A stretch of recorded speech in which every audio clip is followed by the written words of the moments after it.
Welcome, everyone. Good morning. My name is Dr. Rosemary Pena. My colleague, Dr. Emily Frazier-Rath, and I welcome you to our virtual classroom at Davidson College and the fourth in the BGHRA's All Black Lives Matter series, rooted in our collaboration with Africana Studies at Rutgers University, Camden.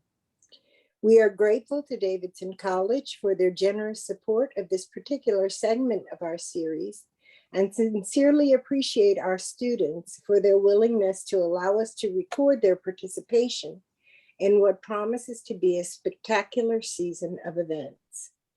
Today, we are especially delighted to welcome our first special guest, Dr. Michael McEachrane, visiting researcher at the Raoul Wallenberg Institute of Human Rights in Lund, Sweden. As our class time is short and the discussion is incredibly important to us, I will now turn the program over to Dr. Frazier-Rath, who will tell you a little about our class, introduce our guest, and get the conversation started. Emily? Thank you, Rosemary. We are so honored today to invite Dr. Michael McEachrane to our class, to Davidson College, and to the BGHRA. We have especially the Dean Rusk International Speaker Series and program to thank for providing the funding to allow us to invite Michael today. So thank you, Dean Rusk. Today is September 16th, 2021, and we, Dr. Pena, me, and most importantly, our incredible Davidson students, are nearing the end of our fourth week together in German 221, a class entitled Black German Art and Resistance. The class is conceived of in three parts. It is first a survey course in the field of Black German studies. Second, it is a community-based learning course as we support the BGHRA through our work and will feature our final projects in the BGHRA archive. And it is more importantly, and perhaps most importantly, an opportunity for students and through these recordings, our broader BGHRA and Davidson communities to speak with people whose lives and work intersect with, influence, shape, and inform Black German studies. So in a moment, Dr. Pena and I will fade into the background and play moderator for the remainder of our time together and allow our students really to have the floor. They have prepared incredibly insightful questions based on the work they've read and the videos they've watched, created by and featuring Dr. McEachrane. We will include links to these works in the notes for this program. In the context of this class, we are particularly interested in hearing about Dr. McEachrane's human rights work, his work that defines and expands our understanding of the Black diaspora in Europe, or the African diaspora in Europe, and his activism. Dr. McEachrane's accolades are many. He is the co-founder of the European Network of People of African Descent in Berlin in 2014, and the co-initiator of the Being Black in the EU 2018 report. He is a board member for Black Lives Matter Sweden and has been involved in numerous resolutions and reports, including the European Parliament resolution on the fundamental rights of people of African descent, 2019, the UN report Agenda Towards Transformative Change for Racial Justice and Equality, 2021, and the UNGA resolution passed just last month for the establishment of a UN Permanent Forum of People of African Descent. He has been deeply involved in the UN International Decade for People of African Descent, that's 2015 to 2024, and his numerous important publications in scholarly and policy journals precede him. Without further ado, I'd like to now turn the conversation over to Dr. Michael McEachrane and Rosemary and to my brilliant students. Thank you, Emily, and thank you both, Emily and Rosemary, for inviting me to this class and to have the opportunity to discuss with your students. So I have not prepared any presentation, and so I will just simply leave the word on the floor to the students, to ask any questions that you may have, and then we can get a conversation going here, I'm hoping. So please, the floor is yours.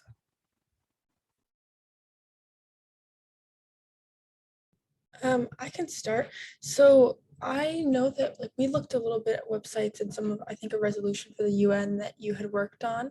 And one thing that I was kind of thinking about throughout this whole thing was the murder of George Floyd, and how, at least in the US, from like where I stand, that has sparked a lot of protests, like racial protests throughout the country. And I know that it's also happened throughout the world. And so I was wondering, through your work, have you seen an uptick in the way that people have approached racial justice since then? And do you think that that will last? And how do you think that like you will motivate people to keep that going? Thank you, Katie. So yes, I can say a few words about this, or should we maybe get a few other questions first? I can just say a few words about what you just, the question you just asked. And so, yes, the murder of George Floyd did spark enormous global movement, Black Lives Matters movement. This second wave of the Black Lives Matters movement was larger than the first wave. It was more global. It sparked the most massive global protests, I would think, in human history, actually, with enormous protests in Europe, in France, in Paris, for instance, in Berlin, and other places, the most massive protests that had been seen in these places, in Paris in particular. So yes, massive protests, and it did have this time around. So the first Black Lives Matters movement, one of the critiques, that was leveled against it was that protesting is fine, but what about, how do you translate protesting into concrete changes and policy making and this sort of thing? So there was, towards the end of the first wave, some attempts to, put forth concrete policy demands and policy programs and so forth by the Movement for Black Lives, for instance, and others. Now, this second time around, I would say the protesting had a much larger political impact than it had the first time around. And this time, I would say the political impact here in Europe, anyway, was quite large. And it gave rise to, for instance, a European Parliament resolution in response to the murder of George Floyd and the massive protests. And it gave rise to also a European Union action plan against racism, which, although it has its severe flaws, it is still a quite ambitious action plan. And even also here in Sweden, for instance, and in other European countries, it has also given rise to some political action, such as greater willingness on the behalf of the Swedish government to be in dialogue with civil society representatives. And I am a member of I'm a member of Black Lives Matter Sweden, which is a Swedish branch of the international organization with the same name that is based in California. And we have, since the protest last year, been having quite a lot of dialogues with the Swedish government, which has just very recently, last week, led to some actions, anti-racist actions on the behalf of the government. And these actions would probably never have come about, and these dialogues would not have come about without the murder of George Floyd and the massive global protests that followed it. Here I am popping in already, but could you say a little bit more about what exactly these anti-racist actions by the Swedish government have been? Yeah, so the Swedish government has now decided to develop an action plan or action plans for all the most discriminated against racial and ethnic groups, including people of African descent, including also other groups such as Muslims, Roma, and Roma are among the 5 Swedish national minorities.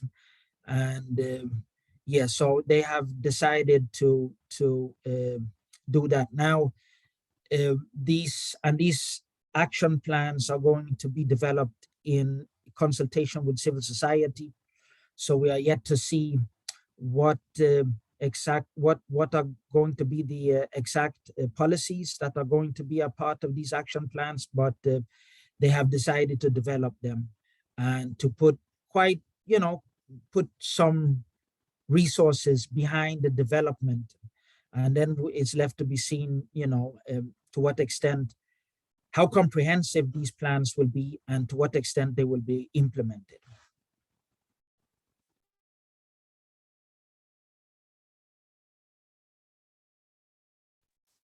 Thank you. Kari, I see you. Yeah, I was just about to unmute. Hi, I'm Kari, and I guess we've really looked into all these wonderful and influential things that you've done, but my question is more geared toward your career path, and if you could talk us through like how you got to all of these wonderful places and like speaking at the UN and like, all these wonderful resolutions that you're talking about, and like founding the European Network for People of African Descent and that kind of thing. Yes, very, very good question, Carrie. Thank you for that. So, yes, my activism or my advocacy started in 2012 when a friend of mine, he is a bit of a legend here in Sweden. His name is Madubuku Diakite, and he's African American, has lived in Sweden for 51 years. He's 81 years old, and he's a human rights lawyer, a filmmaker, and among other things, he did a documentary, which I would say is the first documentary about people of color in Sweden and discrimination against people of color in Sweden. And it was made for the Swedish television and aired on Swedish television in 1974, very long time ago. So in 2012, he's like an uncle to me, we're very close, and he's retired now. He used to work at the same institute that I am at now. And in 2012, he asked me if I couldn't represent his organization at the annual meeting of the Center Against Racism in Stockholm. So he didn't feel so well. So he asked if I could go in his place and represent him. So I said, sure, why not? I'll do it. I did it. And I was voted into the board of the Center Against Racism, which now is defunct. It does not exist any longer, but it used to be a big organization with 80-something civil society organizations across the country. So it was an umbrella organization and it used to be funded by the Swedish government.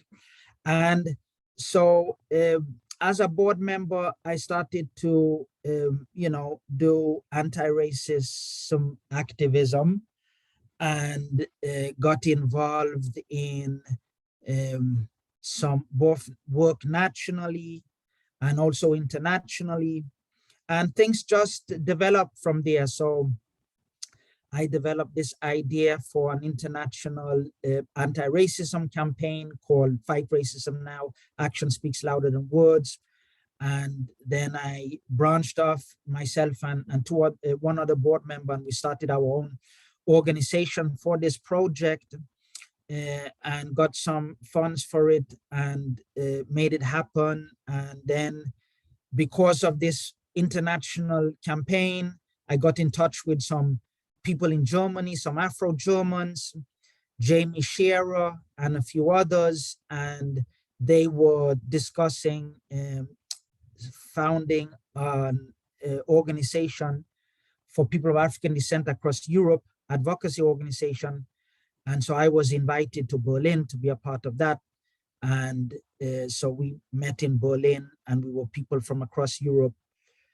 And we decided then and there to found the European Network of People of African Descent. And so how, things just grew, and then, you work together with people and you decide, well, we need to work with the UN. So you reach out to people in the UN, and the UN Working Group of Experts on People of African Descent, they were in Sweden in 2015, I think it was. And they did a country report on Sweden. And so I got to meet the members then and became friends with some of them. And so they invited me to be a part of some UN events and to speak at a UN event. And then, you get to know people, and you make, you form contacts and networks, and, and so you stay in touch with people and you reach out to people. And so that is what has been critical, is to build these networks and to build these organizations and to work together with people. So that is how things developed. And let me just say also that, as an activist, I'm not one of those activists who organize protests. I don't think I've ever organized a protest. Or no, that is not true. I have actually organized some protests, but most of the activism I do is like advocacy work.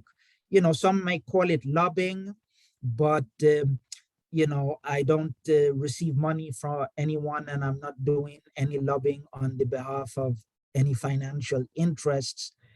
But it's political advocacy. But yes, being in direct contact with policymakers has been key to the sort of work I've done.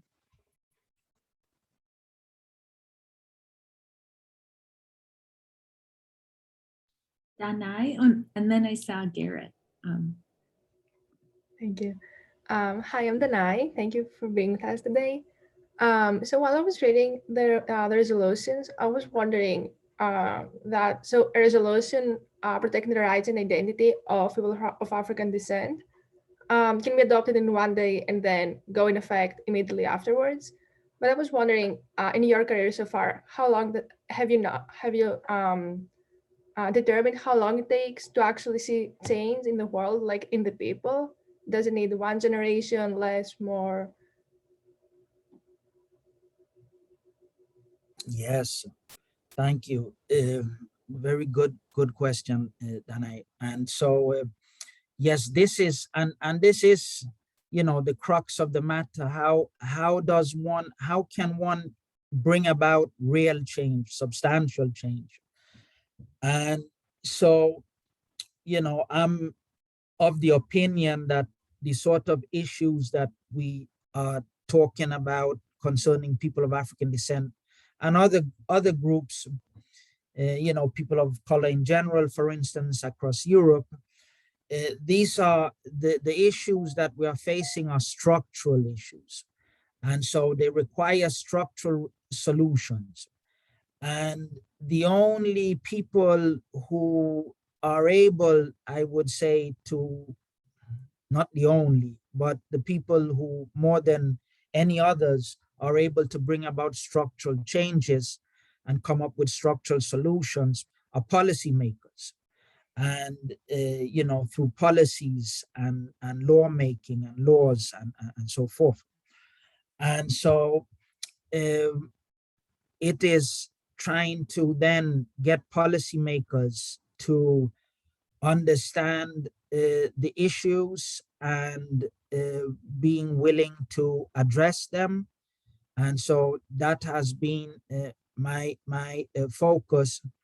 Now, some of these resolutions, UN resolutions and so forth, and also European Union resolution, European Parliament resolutions, these resolutions are non-binding.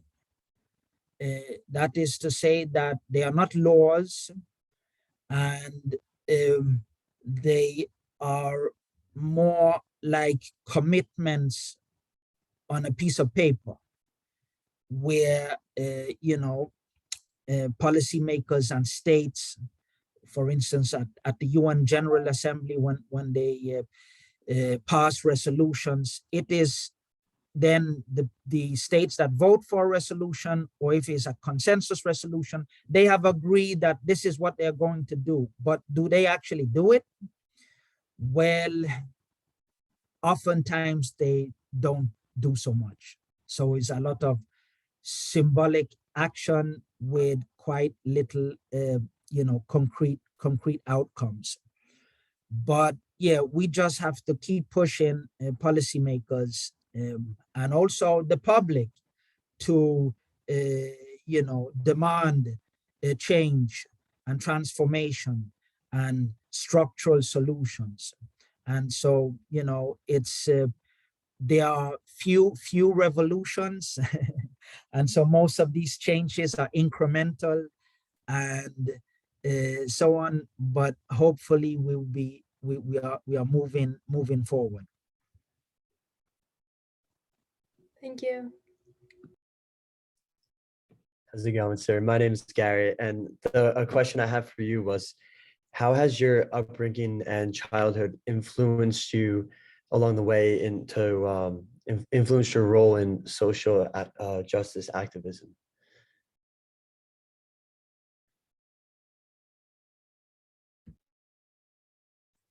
Yes, thank you, Garrett. Good question. Yes, so I usually try not to, as much as I can, in a way, not make this sort of work be about myself, if you will. But of course, my own upbringing and who I am has had a great influence on my my interests and my activism and my academic interests and so forth. And so I was born and raised in Sweden, and my father, who passed away 20 years ago now, it feels like yesterday, he was from Tobago, Trinidad and Tobago, in the Caribbean. And my mother is from Kiruna. She's still alive, in the very north of Sweden. And she is of a Tornedal Finnish background, which is a national minority in the very north of Sweden. My father grew up during British colonialism. And my father was very much a Pan-Africanist, I would say in his persuasion and his attitude, and very much an anti-colonial, someone who was very passionate about decolonization. And so he instilled in me and my brother a certain passion for these sorts of issues. And so I think it's a lot thanks to him that I am so passionate about these things. And then also I think you know, from that I was small, I couldn't stand injustices, you know. I mean, I think especially as a child, a lot of children, you know, we can't, you know, as children, we cannot stand when things are not fair or when things are not, you know, equal or just. And, you know, I was very much a child like that. So I often used to think of my enslaved ancestors, and I just couldn't bear the thought of, you know, what they had to go through and the injustice of it, and that they never were rectified, and so on. So that has always been if you will, a burning memory that has also fueled a lot of my passion. Yes. Thank you.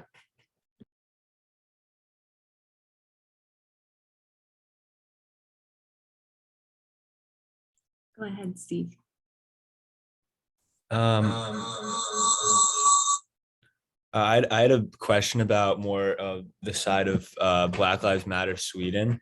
Obviously, in America, the political climate is like it's been more separated now than it has been in a long time. I feel like I was wondering if a similar atmosphere is occurring in Sweden, and what type of like resistance, like maybe among like white nationalist groups, etc., that you had to deal with.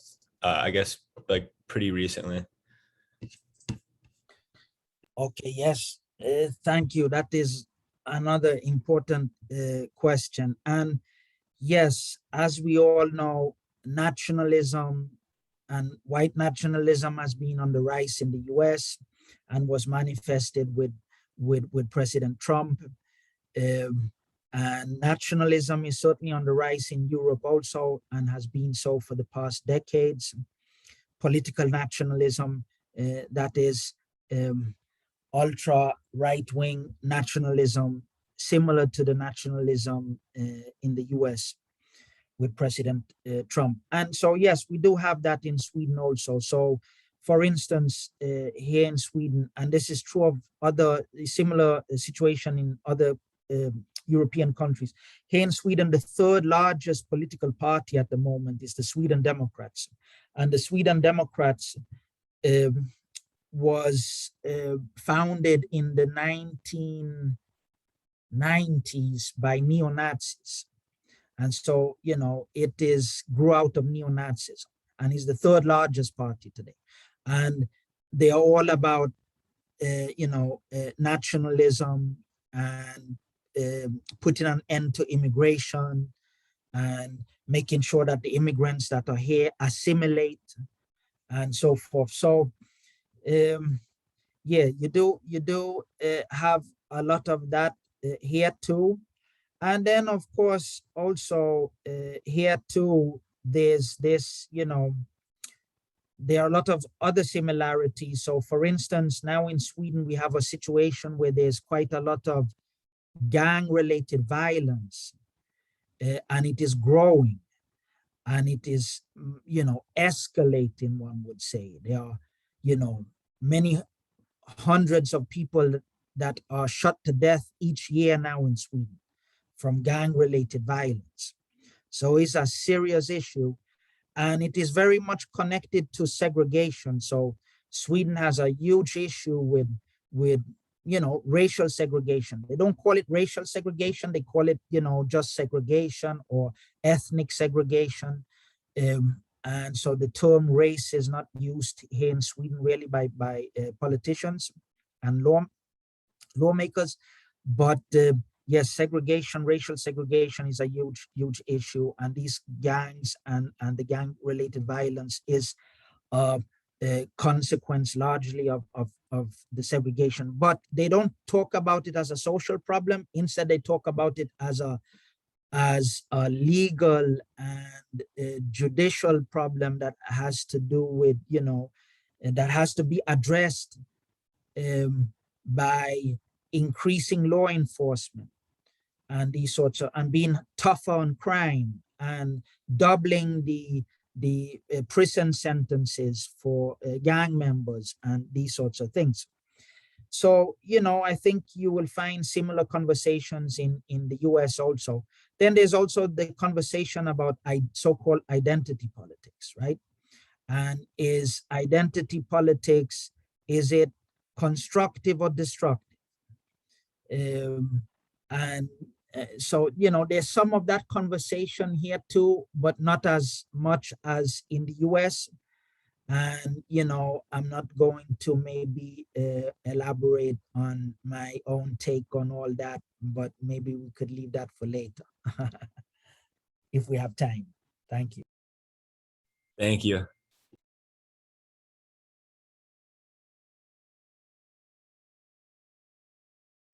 I have a follow-up question about that, about raising the sentences on gang members and all of that. Here in the U.S., we see a bit the opposite side of that as like defunding the police.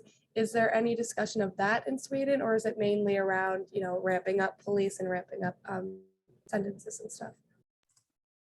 There have been a few daredevils that have suggested defunding the Swedish police, but they have been met with a storm of opposition and been ridiculed. And so there is no serious conversation about that. And there are very few activists that raise that as a proposal.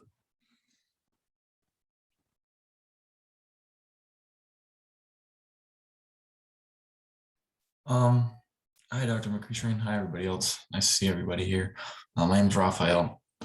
And so hearing you talk about systemic issues that exist in Sweden sort of got me thinking about like how I learned about systemic issues as a child and like growing up.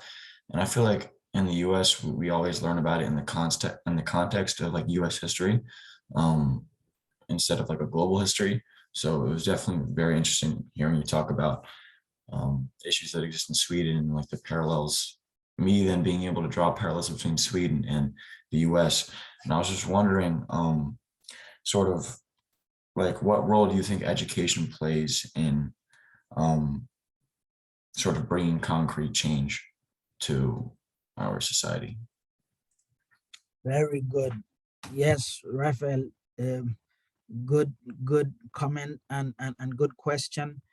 I do think education does play a major role, and precisely for the reasons that you just pointed out, being able to make these sorts of connections, seeing similarities, say, between the US and Sweden, maybe figuring out, what is the connection, figuring out what why are these problems around race in the US? How is it systemic? Systemic racism has become a catchphrase now with the second wave, especially of the Black Lives Matters movement, and is also a term that is now widely used at the UN and just in recent years. So, but what is systemic racism or systemic racial discrimination, and what makes it systemic, and what is its historical roots, and these sorts of questions? I think these are critical questions to ask and to ponder, to try to figure out both, and to know and have an understanding for both what the problem is, the nature of the problem, and what to do about it. And so education does play an important role in this. And I don't think, in terms of all the major African-American leaders, for instance, you talk about, you think of, or most of them anyways, have all been, even if they have been self-taught, they have been very educated on the issues. And they have most often been intellectuals as well as activists. And so I do think, yes, education is critical in these matters, and not least in addressing them. How to solve these issues in a structural sort of way. I don't think you can do that successfully without being more or less educated on the issues. Gavin, I know that your question had to do with education as well, so maybe now's a good time for you to ask yours. Yeah, sure. Hello, my name is Gavin. And I was going to ask, I mean, you covered part of it, but I was going to ask, how can we attempt to fix systemic racism in our education system in the US, even though we have such deeply embedded issues such as redlining? Thank you, Gavin. That is a big, huge, and very difficult question.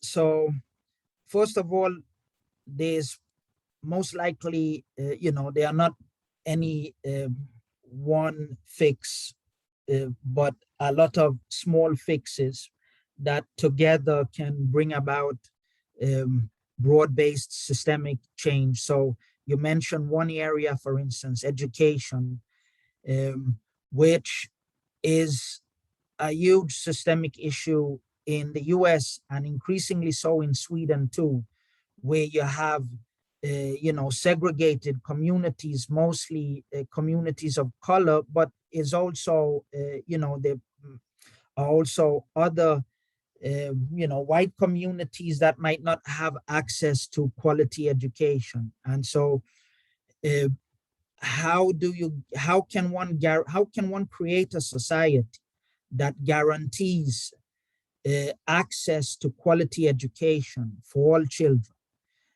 I think any decent society should be able to provide robust educational opportunities for all children, and also help to those children who need some extra help in order to be able to take part in education.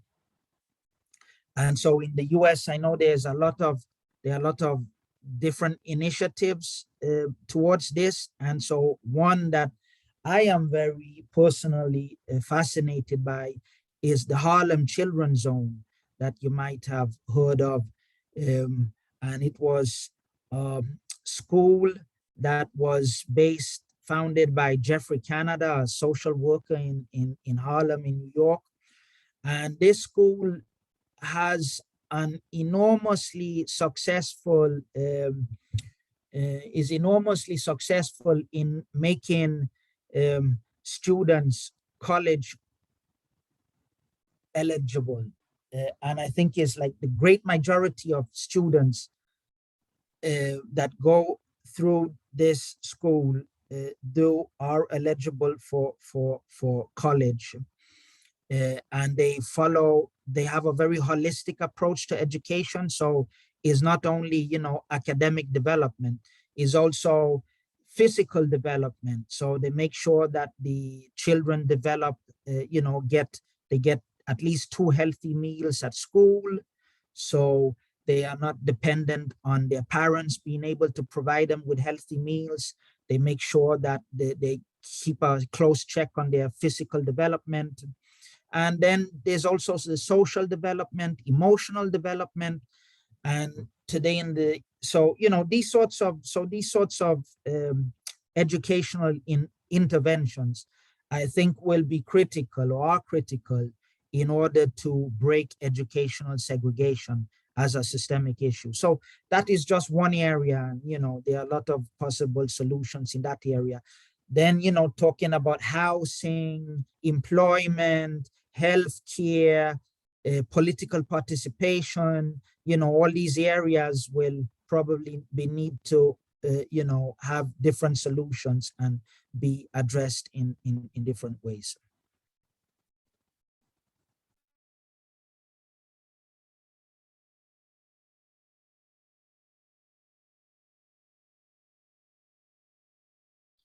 Rosemary, you don't have to raise your hand. Go ahead. No one does. You guys just talk.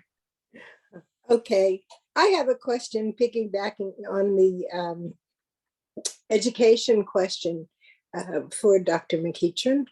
What is Black Studies like in Sweden? We know that over the years there has been a lot of discussion about the lack of Black Studies programs in universities in Germany. And I wondered how Sweden might compare. Thank you, Rosemary, for that great question. And so, yes, Black Studies in Sweden. Black Studies in Sweden doesn't exist institutionally, but it does exist by those of us who do Black Studies. And so I have a book chapter in a forthcoming book called Black Studies in Europe, A Politics of Knowledge. And it's supposed to be published maybe this year or next year. I wrote it in 2017, so I've been waiting for a long time to have it, published. But this book has been very slow in the making.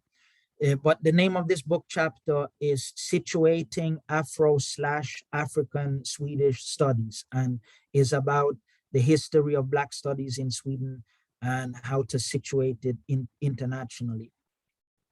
I'll be happy to share it with you. And important part of this history has also involves your own brother Louis Fay in Sweden. He has played an important role in the origins of Black studies in Sweden. But yes, institutionally, there are no Black studies in Sweden. There was, for 2 years, there was a research project at Uppsala University at a center on the study of racism at Uppsala University. There was a 2-year research project on so-called Afrophobia, but that's the only Black studies that there has been any funding for or any academic support for in Sweden so far.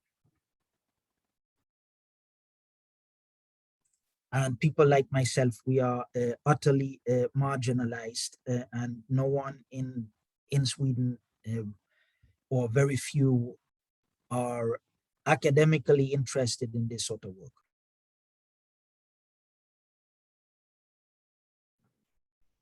I have another question my question is, how does positioning yourself in Sweden help or inhibit your discussions and your research on Black studies in Sweden and Greater Europe, and the Black diaspora in Sweden and Greater Europe as well? Thank you for that. Yes. So, of course, being in Sweden it means, and it has always meant, that there are fewer opportunities for someone like myself with my interest, say in Black studies, to be in conversation with others about Black studies. And, I'm not someone who has ever studied Black studies at the university. I have, never been a part of any sort of Black studies community, really. The interactions are few and far between on these sorts of interests and issues. So yes, one does tend to work in isolation and silos a lot here. We are a few people who do, people in Sweden who do Black studies, but we are like maybe 3 or 4 of us, and that's it, without any institutional support whatsoever. So yes, and also, you know, how my interest in like post-colonial studies and Black studies and so forth, I had to sort of like create my own curriculums and do my own studying to learn about these things.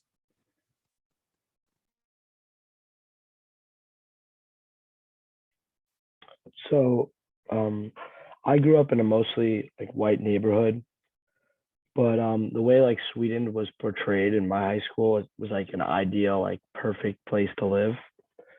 And I want to know like what are the biggest like race issues at the moment? I know you already mentioned education was an issue, but in Sweden. Yes, great question, Gavin. So this is still very much, and what has been so, maybe even more so in the past, during the 60s, 70s, and 80s, Sweden as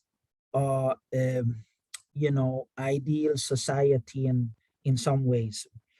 And so and you know, there's some truth to this. I would, you know, maybe at least in the so-called modern world, Sweden was perhaps the most one or among the most egalitarian or equal societies in the world when it comes to equal enjoyment of rights and opportunities for you know, in the 60s, 70s, and 80s. And Sweden remains, for instance, among the most gender equal countries in the world. And so, you know, there are more support for women in Sweden than in the US, for mothers, and there's free daycare, childcare, and these sorts of things in Sweden that allow women to work, to join the workforce on equal terms, and much else. And, you know, it's still the case that, you know, there's universal health care, there's, you know, guaranteed basic income for those who cannot work, and a whole lot of other things that might make Sweden quite exceptional. But there are also growing social problems in Sweden and growing inequalities. So social and economic inequalities have been growing in Sweden since at least the 1990s. And much of these inequalities are across racial lines. And so increasingly it is the case that the people of color in Sweden are among the most poor, the poorest. And they tend to have the least educated and most menial jobs and have the highest rates of unemployment. And in some ethnic immigrant groups such as, or national immigrant groups such as the Somalis in Sweden, the unemployment rate among Somalis in Sweden are like something like 78% or something like this. So yes, and then Sweden also has this, you know, old image of being a country of international solidarity, being in solidarity with the poor, having a very generous refugee program, having you know, very generous foreign aid, international aid programs, and being anti-colonial and so forth.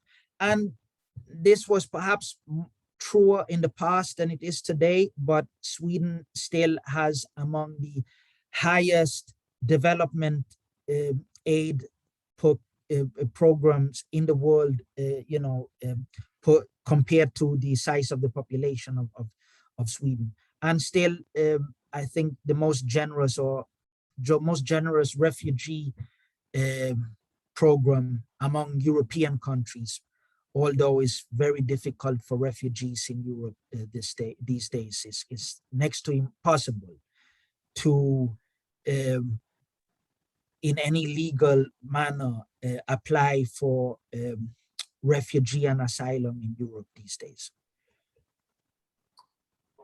I have a question related to the population that you mentioned, the immigrant population, the Somalis.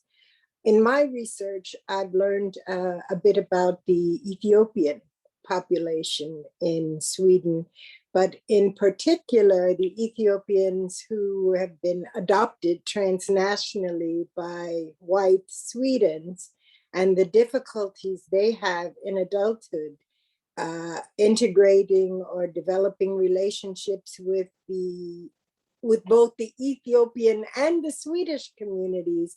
And therefore, there is a high rate of suicide among this population.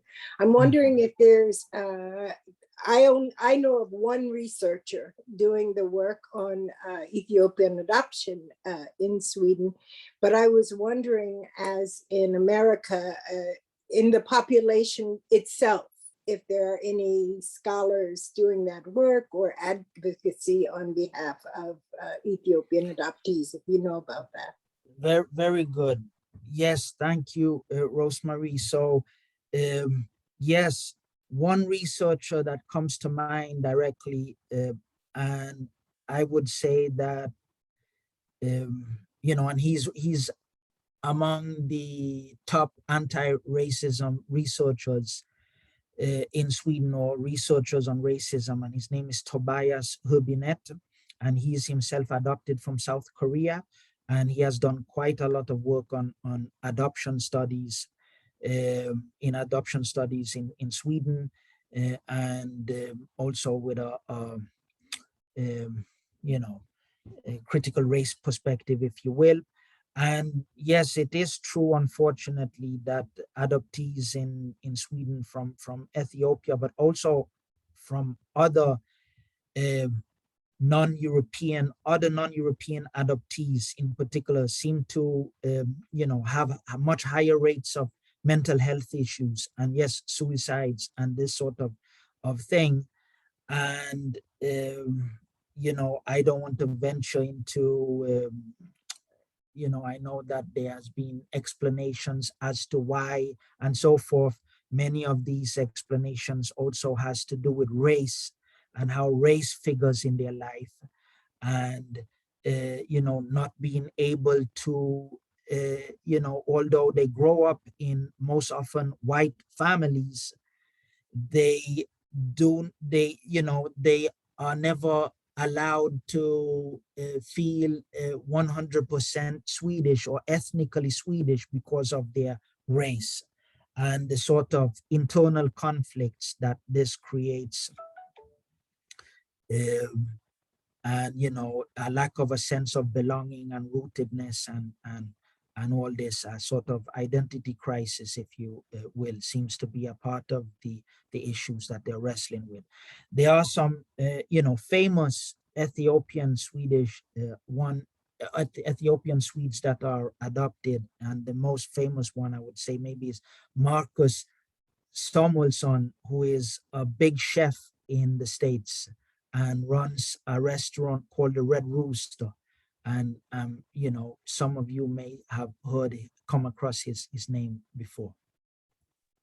Big on Chopped. He's a judge on Chopped often. Yeah, on the show Chopped. Yeah. Okay. Great.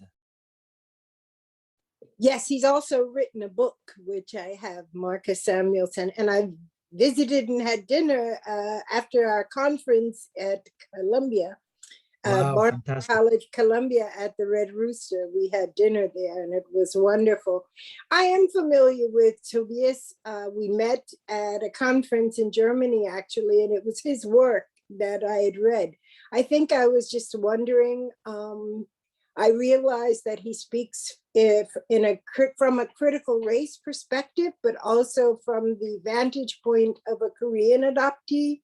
I suppose I'm looking forward to and wondering for a member of the Ethiopian or the Black adoptive cohorts themselves to emerge as scholars and as advocates of that community. So I hope if you find someone, you'll let me know. Yes, there's a psychologist by the name of Hannah Valentine. and she is adopted, I believe, from Ethiopia, or it might be Eritrea, but I think it's Ethiopia. And she is also a bit of a researcher, and she does write and lecture, and she right now is writing on a report for the Board of Stockholm, a report on so-called minority stress, that racial minorities experience the experiences of stress, race-related stress at Swedish workplaces. And so she is someone I think to look out for. I don't think she writes in English though. I think it's all in Swedish.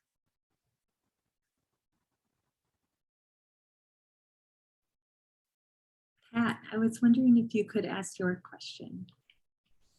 Hi, my name is Patrick. Thank you so much for coming to our class today.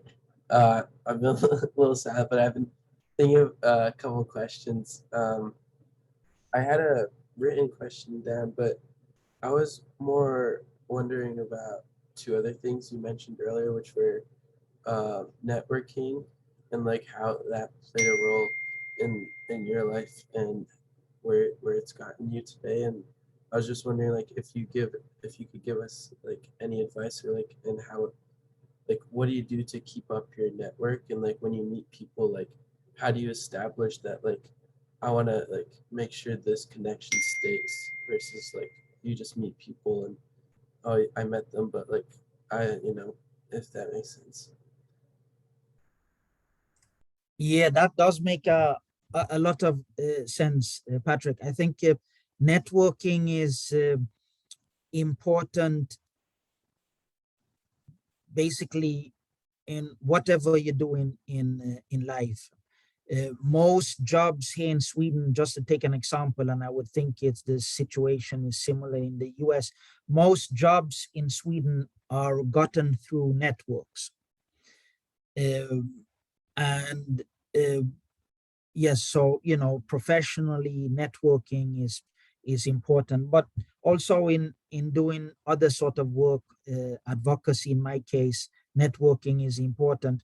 And I think in my case, how I have been quite successful in creating networks is a host of factors, among them being that I think, people see that I have a lot of passion, and, I think that is a reason for why, a lot of people that are interested in these issues like to be in touch with me, because I come to this work with a lot of passion. And then also, is also about, is in networking. I think what is critical is, what do you bring to the networks? What do you bring to other people, rather than in what can you get from other people? So, if you're, and that is also always my approach, what can I give a person, or, what can I offer, or, what do I have that would make this person interested in me in the first place, and so forth. And, so always offering things, and I'm always like offering initiatives, ideas, suggestions, and so forth. And then through, my networks that I have, all these networks, a lot of people are interested in being in touch with me just because, I get to tell them things that I'm heard through the grapevine, so to speak, right? And so, I'm an information source. And so being a source for other people, I think is key to building networks. And, as they say in business, I don't like this sort of business language really, but if you want to talk in business terms, is what added value do you bring to a relationship? That is how you should think about it. Thank you. I have like a kind of another question I've been thinking of, and it's kind of more related to like how did you get here, and like so what kind of challenges did you face along the way, and how did you approach these challenges to like overcome them to like be where you are now? Oh boy, that is another, that is a huge one. Yes. So look, I'm not going to lie. I mean, it's choosing the path that I have chosen in life, both professionally and in terms of my interests. Has not been an easy path. Is not an easy path. I mean, I'm not someone who is rich, and I've never,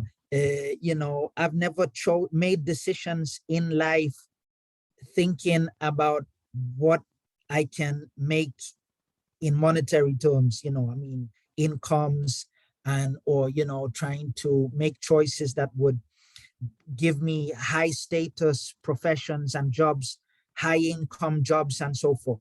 That, I've been a little quirky like that, to be honest with you. And so I've always just followed what I've been interested in and what my passions has been. So I ended up, for instance, getting a PhD in philosophy.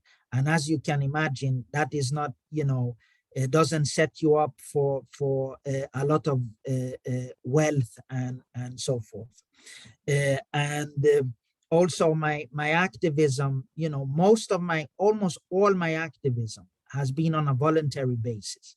So I've poured in a lot of time and energy in advocacy work, activist work, and I've not gotten paid for it. So my reward has been, the excitement of being involved in these issues and trying to make a difference, and feeling that there's a sense of purpose or meaningfulness in doing this sort of work.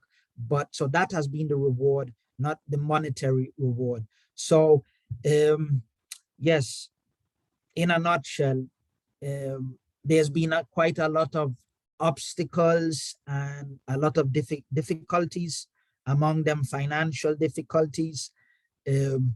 But I'm still, happy and excited about doing what I'm doing. And I get up every day with a strong sense of purpose. And so, that I think not many people get up each day feeling that way. So I'm blessed in that way, at least.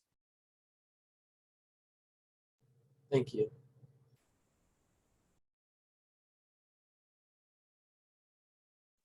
We have about 10 minutes left of class, and I want to ensure that everyone gets your questions in. And also to give you a chance, Michael, to address anything that you'd like to talk about that we haven't asked about.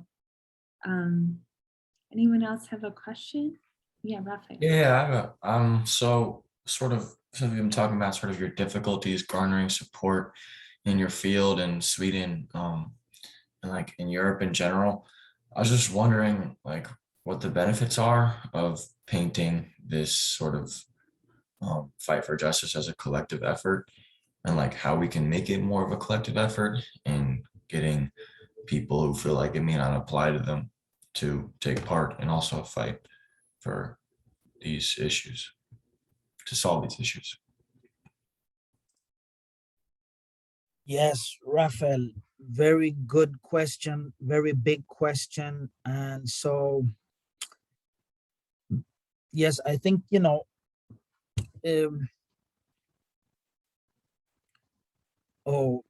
let me see how I'm gonna, so yes, let me start with the UN Secretary General, Antonio Guterres. So he has recently talked about the need for a new social contract. I don't know if you're aware of like the, social contract theory and so forth, but basically, a social contract is what should be the basic principles of our societies. And so the Bill of Rights, for instance, is a form of the Constitution of the US. is a form of social contract, saying that each citizen of the United States, we abide by these basic principles and, and decide to uphold them and uphold this sort of society that is based on equal rights and opportunities. And so to, create a joint society and a society that is fair, that is just, that, respects everyone's dignity and so forth, that is something that should concern us all. Should concern us all as humans and all as people, that we are all part of societies. And so being involved in society like that and being committed to uphold and to create a decent society with some basic principles that are decent and that are being consistently upheld, that is the responsibility of each and every one of us. And the more of us that see that and are engaged in that way, the better, and the more likely we are to be able to bring about decent societies. I don't know if that answers your question, but I hope so. That does. Thank you. I think I had one last question. So considering that the United Nations consists of many different and diverse countries, I was wondering when there is one strategy fits all in fighting discrimination, or whether there are smaller plans that target its countries or its region of countries. So like, for example, the Balkans or Northern Europe, or so do you divide countries by region in order to have a different strategy on how to promote acceptance, or is it just one resolution for all United Nations countries? Very, very good question, Danai, and an important one. There's actually a convention, and a convention, that is to say a piece of international law, that was the first convention that was adopted by the United Nations. Yes. And that is the International Convention on the Elimination of All Forms of Racial Discrimination, ISOD, as it's also called. And it was adopted by the General Assembly in 1965. So it is soon 60 years old. And there are a lot of things to be said about this convention. So it is signed and ratified, adopted by almost all the countries of the world, have committed themselves to abide by this convention and to implement it. But still the implementation is greatly lacking. And so what makes this piece of law, international law, among the things that makes it so special, is that it has a systemic view on racial discrimination, other forms of discrimination too, such as ethnic discrimination, discrimination on the basis of nationality, color, and social origin, I think, are the other grounds. And so it has this systemic view, and so it holds, instead, anti-discrimination law, domestic anti-discrimination law, including in the US, tends to have an individual perspective on discrimination. So discrimination is something that individuals are subjected to by other individuals or by organizations, and then they have the right to be, rectified and so forth. But ISOD has a systemic and structural view. It does not hold individual actors responsible for discrimination. It holds the state responsible. And it holds the state responsible for not isolated events of discrimination, but for patterns of discrimination across areas of society.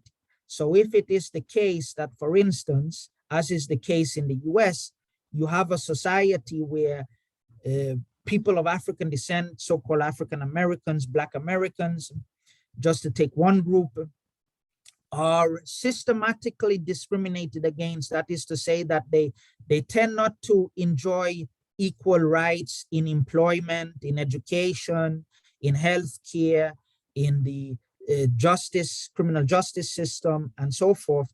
Then it is the responsibility of the state, the US in this case, to solve this issue and to also provide African Americans with so-called special measures to ensure, to guarantee, if you will, their equal enjoyment of rights.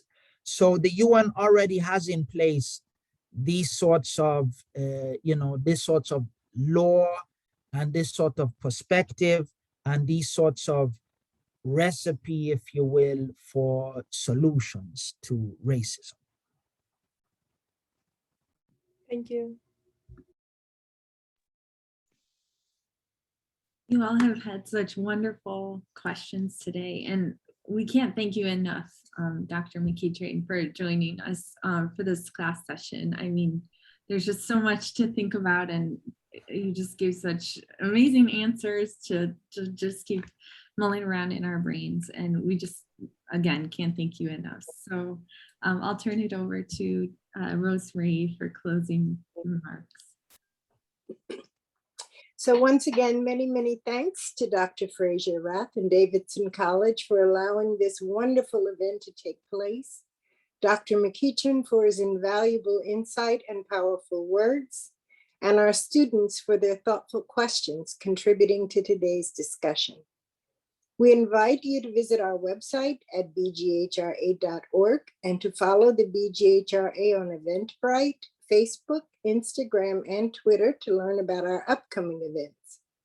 Our YouTube channel hosts recordings from our earlier sessions and from our 4 International Conference, and this discussion today will also be uploaded to our channel.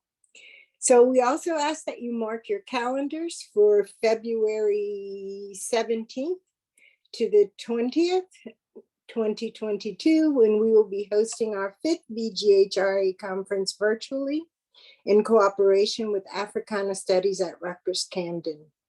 Dr. McEachrane will join our list of esteemed keynotes, and we know you won't want to miss his talk. Full program details will soon be available on our website. We thank you so much for your time and attention, and we wish you a wonderful rest of your day. Thank you. Thank you. Thank you, Rosemary. Thank you, Emily, for the kind invitation. Thank you, everyone, for your great questions and interesting conversation. Thank you. Take care, everyone. Bye.